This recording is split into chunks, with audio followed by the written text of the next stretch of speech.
Hi guys, good morning, good evening po sa inyong lahat. No? For today's video, tuturuan ko po kayong maglagay ng mga indicator para sa dito sa gamit yung MT5 po natin. No? So, papaano po ang unang gagawin natin is, syempre, open nyo po yung MT5 po ninyo or yung MetaTrader 5 ninyo. Okay? Once na na-open po ninyo yung MetaTrader 5 po ninyo, makikita nyo ho dito sa may bandang gitna, sa upper, sa pinakagitna po, makikita nyo yung parang sinusoidal wave na may guhit. Sa taas po mismo nitong lot size natin na 0.01.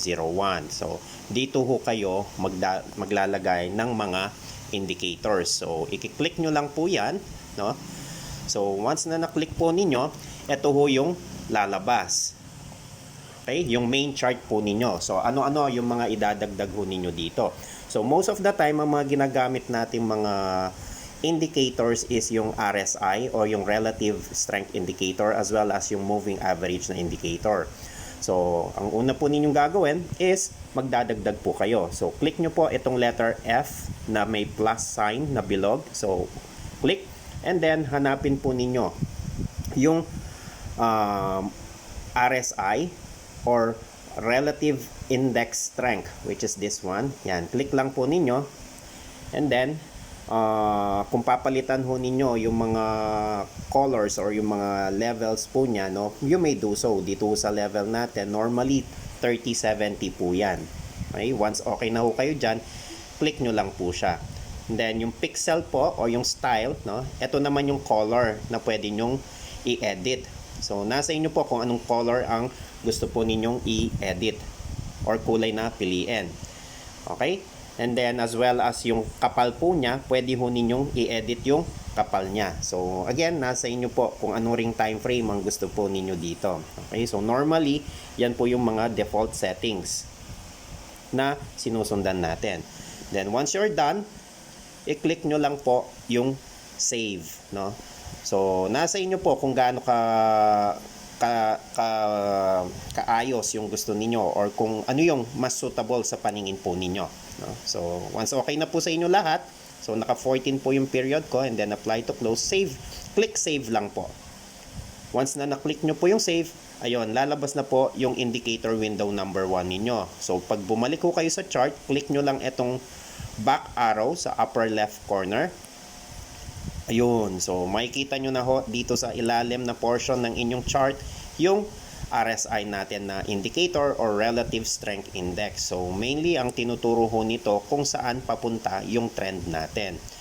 Now, kung gusto pa ho ninyong maglagay ng iba pa po, no, katulad halimbawa, click nyo lang ulit yan. Kung halimbawa gusto nyo magka-separate yung indicator na ilalagay po ninyo, click nyo lang po ulit yung main chart indicator.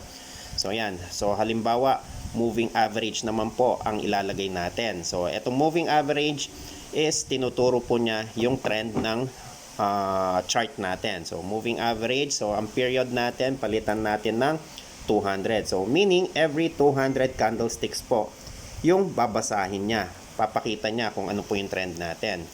Then, click exponential. Okay? Ano ho yung color style na gusto ninyo? So, dyan nyo ho papalitan yung kulay. No? Gaano po yung level? So, style, pixel, click nyo lang po. Kakapal or gaano po kanipis yung gusto po ninyo. No?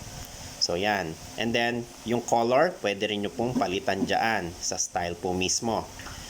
And lastly, yung mga time frame po, pwede rin nyo pong i-edit. Depende ho sa gusto ninyong makita. Once you're done, click save po again. And then, back ho kayo, makikita nyo na yung moving average indicator ninyo.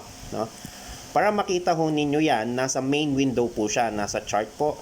So, i-pinch down nyo lang po yung mga number prices natin. Ayun, yung kulay red po. Ngayon, kung medyo nakakalito sa inyo yan, dyan sa position na yan, pwede nyo hong ilipat, pwede nyo hong pagpatungin yung RSI at saka yung moving average. Papaano siya? Okay? I-delete ho natin yung moving average. Click delete. And then, click po yung trash can. So, ang gusto kong mangyari ngayon is magkapatong si relative index at saka si moving average para nang sa ganon, hindi siya masyadong spacious or kakain ng space sa cellphone ko. Lalo na po, maliit lang yung cellphone natin. So, click yung indicator window 1, F+, and then add moving average. So, yan. Same setup po. Then, click save. So, back ho kayo ngayon. No? Ayun, no? So, makikita nyo na ho kaagad kung saan yung trend ng chart natin without pinching yung numbers. So, hindi mo na kailangan mag-adjust pa ng graph natin. Para at least, kita mo na, lalo na yung cellphone, maliit po. Ngayon, gusto pa ho ninyo magdagdag ng additional, no? Pwede ho na patong-patong yung mga indicator natin. Nasa inyo na lang po yon. Kung nasa desktop po kayo, pwede nyong pag-iwa-hiwalin or iPad para mas malapad po. So again, click nyo lang yung indicator, yung sinusoidal wave sign sa taas. And then gusto ko pa rin na magkapatong dito sa indicator window number 1 natin. Click F+ lang po ulit. And then hanapin nyo naman halimbawa si stochastic oscillator, no? So yan. Stochastic oscillator 533, okay?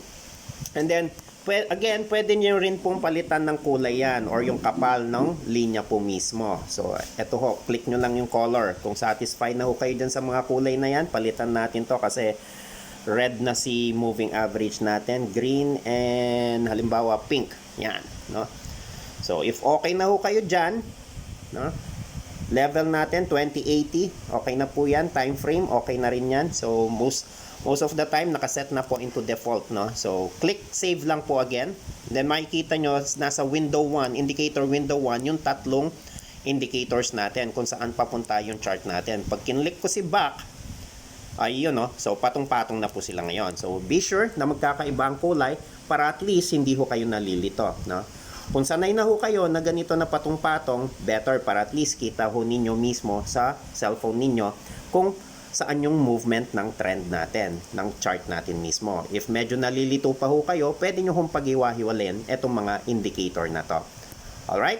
So hopefully, nakatulong po sana itong video na to sa inyo on how to edit yung mga indicators natin. So again, may discretion kayo dun sa settings na gusto ninyo na mas effective dun sa magiging trading strategy po ninyo.